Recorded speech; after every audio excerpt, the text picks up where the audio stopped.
హైదరాబాద్ లో నాకు తెలిసి మనకున్న బలం గాని, మనకున్న బలగం గాని, మనకున్న నెట్వర్క్ గాని ఏ పార్టీకి కూడా లేదు. అధికారంలో ఉన్న పార్టీకి కూడా ఇవాళ ఈ బలము బలగము ఈ నెట్వర్క్ లేదు. నేను మీ అందరికి మాటిస్తా ఉన్నా, మళ్ళీ వచ్చే ప్రభుత్వం ఖచ్చితంగా మనదే.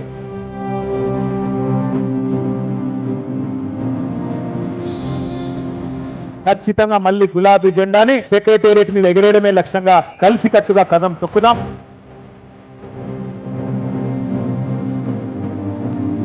ఈ 2.5 సంవత్సరాల్లో ఏం కోల్పోయింది నాకంటే బాగా మీకే తెలుసు. అన్ని భూముల ధరలు పడిపోయినాయి. ఏ బిజినెస్ కూడా ఇలా బాగా లేదు. ముఖ్యమంత్రి గారు ఎన్ని బిల్డప్లు ఇచ్చినా ఫ్యూచర్ సిటీ అని ఎంత ఇచ్చినా ఆయననే ఫ్యూచర్ లేని నాయకుడు అని నీకు తెలుసు, నాకు తెలుసు, కాంగ్రెస్ పెద్దలకు కూడా తెలుసు. ఖచ్చితంగా మళ్ళీ గులాబీ జెండాని సెక్రటేరియట్ మీద ఎగరేయడమే లక్ష్యంగా కలిసికట్టుగా కదం తొక్కుదాం. జై తెలంగాణ, జై కేసీఆర్.